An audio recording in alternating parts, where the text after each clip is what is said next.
Derrière les portes de cette usine du quartier de Vridy, se fabrique un produit incontournable pour le secteur agricole. De l'engrais. Un produit utilisé pour améliorer la croissance et le rendement des cultures. Nous sommes chez Yara, groupe norvégien, l'un des leaders de la fabrication d'engrais en Côte d'Ivoire. Dans ces grandes machines est conçu un produit dont ne peut se passer le pays, premier exportateur mondial de cacao. Alors, actuellement, nous sommes en train de faire une formule pour le cacao. Donc, généralement, dans la formule du cacao, on met des phosphates, du potassium, du zinc et du bore. Donc, tous ces éléments-là ont chacun plus ou moins un rôle, soit pour renforcer les plants, soit pour faire mûrir le cacao, soit pour avoir plus de carbos à l'intérieur. Donc, chaque ingrédient joue un rôle pour qu'à la finalité, on ait des grosses graines, des grosses carbos de cacao bien jaunes. Le process suit une mécanique bien huilée. La pelleteuse récupère d'abord le phosphate, puis le potassium, et enfin les autres éléments de la formule. Le tout atterrit dans cette grosse machine, un mélangeur. À la clé, un engrais pour le cacao, différent de celui destiné aux autres cultures, telles que le coton. Chaque engrais est conçu selon des formules bien spécifiques. Impossible de connaître les dosages, secret industriel. Plusieurs grandes sociétés se partagent le marché des engrais en Côte d'Ivoire. Solevo, multinationale française, possède 45% du marché. Yara, la norvégienne, 23%. OCP, un groupe marocain, et Agro-West, un groupe ivoirien, détiennent chacun 10% du marché. Le secteur a généré en 2020 un chiffre d'affaires de 100 milliards de francs CFA. Un marché dynamique, porté par de grandes filières agricoles, telles que le cacao. Des filières qui consomment toujours plus d'engrais dans le but d'accroître leur production. Ce n'est pas le cas des petits producteurs de vivriers, pour qui les fertilisants demeurent un luxe. Alors, à coup de stratégies commerciales et d'innovation, les acteurs du marché veulent augmenter la consommation d'engrais chez les planteurs. À la clé, produire plus pour parvenir à nourrir 25 millions d'Ivoiriens.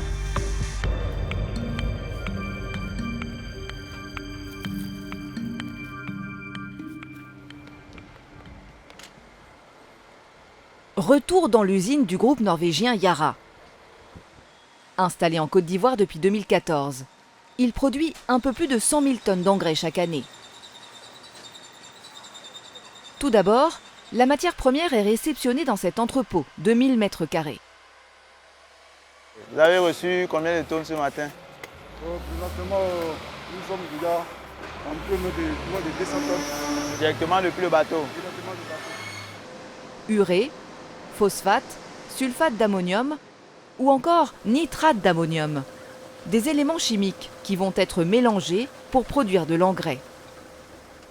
Il a fallu pour la plupart les importer des 4 coins du monde. 90% des matières premières sont importées et 10% sont achetées localement. Alors nous importons la plupart de ces matières premières parce qu'il n'existe pas localement d'usine de production de ces produits ici en Côte d'Ivoire. Nous allons chercher ces matières premières beaucoup plus en Europe et en Afrique du Nord ou en Chine. En 2020, Yara a importé 140 000 tonnes de matières premières et ce chiffre devrait augmenter. Si l'entreprise réalise de tels investissements, c'est pour satisfaire la demande du marché ivoirien et sous-régional. 80% de la production est vendue aux grandes cultures d'exportation comme le cacao, le coton ou le palmier à huile. Ce camion se prépare à rejoindre Soubré, zone stratégique de production du cacao. À son bord, 35 tonnes d'engrais, pour lesquels le client a déboursé 9 millions de francs CFA. Actuellement, on est full sur les clients cacao. Actuellement, l'affluence actuellement, c'est le cacao. Dans cet autre hangar de l'usine, des sacs d'engrais par centaines attendent d'être livrés à leur tour. Ils sont commandés par les puissantes filières du coton et du palmier à huile. Les cultures d'exportation restent encore les principaux consommateurs et clients. Pour la simple raison que c'est des cultures destinées justement à la vente, voilà, qui génèrent de l'argent pour les clients qui rachètent ces produits-là. Les géants de l'agro-industrie n'hésitent donc pas à investir dans l'achat de fertilisants, faisant ainsi les beaux jours d'entreprises comme Yara. Mais pour la majorité des petits producteurs dans le pays, acheter un sac d'engrais ne va pas de soi. C'est ce que nous explique Patrice Hannequin, expert du marché. Un sac d'engrais à 15 000 ou 16 000, 17 000 francs CFA, quand le revenu moyen d'un paysan est peut-être de l'ordre de, on va dire, 100 000 francs CFA, vous vous rendez compte que c'est un investissement important. Les filières qui portent la consommation des engrais, c'est les filières organisées. Le palmier à huile, le cacao, le coton, la banane, la canne à sucre, encore une fois, pour la bonne et simple raison que ces producteurs-là savent qu'ils vont pouvoir vendre. Okay ? Ils vont pouvoir vendre et en général, ils ont déjà une idée du prix auquel ils vont pouvoir vendre plus tard. Alors que quand vous êtes un producteur de maïs ou de manioc ou de culture maraîchère, vous ne savez pas à quel prix vous allez vendre. La majorité des paysans n'utiliseraient pas ou peu d'engrais dans leurs champs. Conséquence, faute de rendement suffisant, la Côte d'Ivoire est obligée d'importer de nombreux produits maraîchers pour satisfaire la consommation locale. Afin d'inverser la tendance et accroître leur chiffre d'affaires, les commerciaux des multinationales de l'engrais prennent d'assaut le terrain. Ce matin, dans les environs de Beaunois, Souleymane Diané, commercial chez Yara, a rendez-vous avec un producteur d'ananas. Cette année-là, tu as fait combien de tonnes comme ça? Bon, cette année, je suis à 250 tonnes. 250 tonnes. Si c'est trop rempli, ça va baisser. En 5 ans, ce producteur est parvenu à doubler sa production. Et quand on lui demande le secret de sa réussite... C'est l'engrais là qui fait tout ça là. S'il n'y a pas d'engrais là, rien ne peut marcher comme ça. Donc c'est l'engrais qui fait que moi je connais la valeur d'engrais. Donc à tout moment, je n'ai pas peur d'engrais. Je mets l'argent d'engrais, je me retrouve, je sais qu'engrais est important. Les bons rendements de Haïté en ont fait l'un des planteurs les plus admirés de la région. À tel point que Yara l'a placé au cœur de sa stratégie commerciale. En échange de réduction sur ses achats, Haïté doit prêcher l'évangile de l'engrais auprès des autres producteurs. C'est quelqu'un que les autres planteurs regardent. Ils veulent faire comme lui parce qu'il a réussi dans l'agriculture. Donc, avec lui, qu'on arrive à établir un système, un programme de fertilisation, les autres planteurs suivent facilement. L'enseigne vend, mais forme aussi aux bonnes pratiques. Car bien souvent, ces engrais, les paysans ne savent pas comment les utiliser. Tu vois ici à Haïté, elle a mis de l'engrais, ça a touché l'ananas même, c'est entré à l'intérieur. Ça, c'est pas bon. Donc quand ils vont faire, il faut bien suivre. Il faut qu'elles mettent l'engrais par terre ici. C'est à terre qu'on met l'engrais. Le commercial en profite aussi pour sensibiliser le producteur et ses équipes sur les risques liés au mauvais usage des engrais. Tu vois, l'engrais, c'est quelque chose qui peut être dangereux quand c'est directement en contact avec la main. Donc quand elles travaillent, il faut leur donner des gants. Les deux ont gants, ça c'est bon. Mais elle, on m'a dit qu'elle a son gant, mais elle a laissé à la maison. Non, ça y est là. En effet, appliquer des engrais chimiques sans protection peut entraîner de graves brûlures. Une mauvaise utilisation peut aussi durablement affecter les sols. Dans les années 90, par exemple, leur utilisation excessive dans les plantations de bananes à l'est de la Côte d'Ivoire a appauvri les sols. Des sols devenus par certains endroits complètement infertiles. Afin de redonner à la terre toute sa vigueur, certains ont décidé de produire autrement.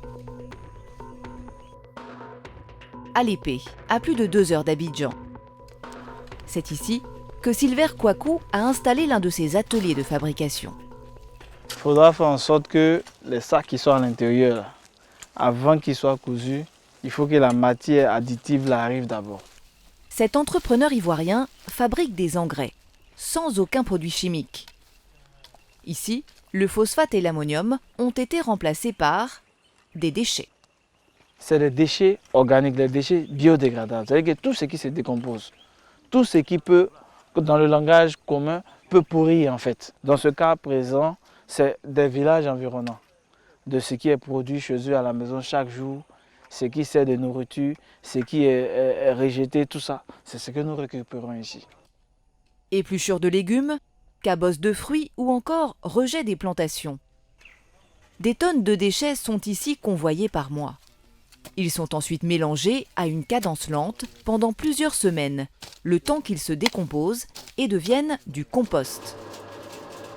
Une fois obtenu, il est tamisé pour obtenir le produit fini, 100% organique. Cet engrais organique est très bon parce qu'il est la solution naturelle pour toutes les plantes. Aucun effet négatif, c'est-à-dire il n'y a pas de risque de polluer pour la plante ni pour l'homme.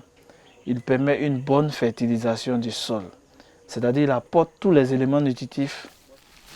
Si les qualités de cet engrais naturel sont vantées pour enrichir les sols, son utilisation seule ne suffirait pas pour assurer un bon rendement. Il faudrait le combiner avec de l'engrais chimique. L'objectif de l'engrais organique n'est pas de venir remplacer l'engrais chimique.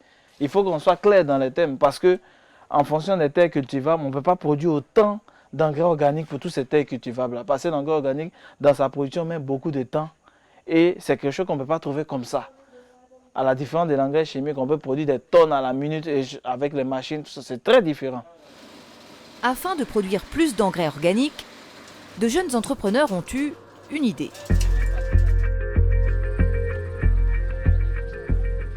Daloa, à plus de 300 km d'Abidjan. Dans un quartier de la ville, une jeune start-up est en plein travail. Encore étudiants en sciences naturelles à l'université, 5 jeunes Ivoiriens de 25 ans ont développé une application pour apprendre aux planteurs à fabriquer leur propre engrais organique. Démonstration. Donc directement quand ils rentrent ici par exemple, voilà. Voilà.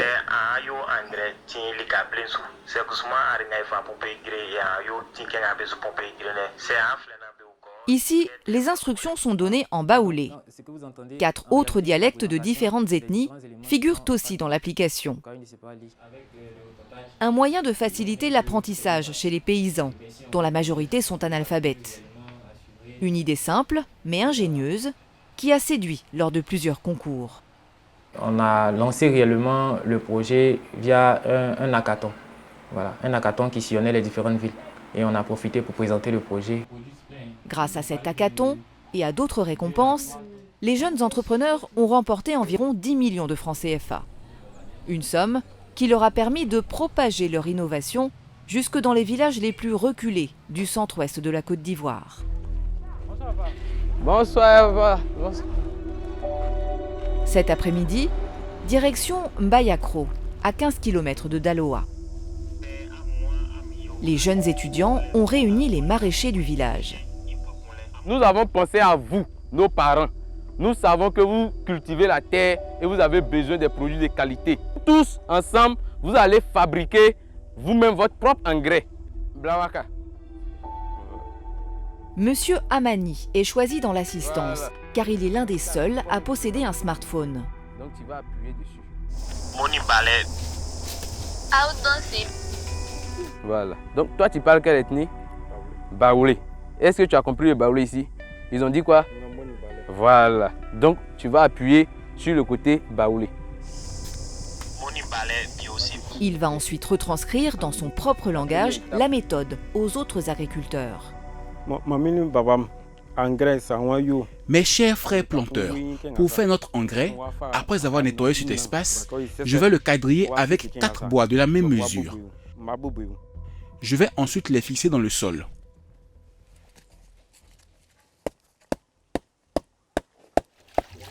Aidé de ses collègues et de son smartphone, Monsieur Amani réunit progressivement les éléments pour fabriquer son engrais organique Made in Africa. Des feuilles sèches de cacao, du bois, de la terre ou encore de la cendre. De la matière première récupérée au village. Cette application a également une portée sociale. Voilà, donc on se rend compte que ici, rien ne se jette. Voilà, la peau de banane qui était jetée autrefois va rentrer dans la fabrication. Donc le parent même qui n'a pas assez de moyens peut facilement produire quelque chose d'efficace pour sa culture. Dans le développement de son application, la start-up fait face à un défi. La majorité des planteurs ne possèdent pas de smartphone. Pour l'instant, l'application compte un peu plus de 400 planteurs. Elle est 100% gratuite. De quoi changer la vie de paysans, comme Monsieur Amani. Quand j'ai connu l'application, j'ai vu que ce n'était pas très compliqué. Si tu es attentif aux instructions, tu peux toi-même fabriquer l'engrais pour mettre au champ. Ça ne coûte rien et si tu utilises cet engrais pour ta culture, elle peut mieux produire. Aujourd'hui présents dans le centre-ouest, ces jeunes entrepreneurs souhaitent développer leur application dans d'autres régions, au nord en priorité. Leur ambition est double, démocratiser les engrais et surtout faire en sorte que ces derniers ne soient pas chimiques.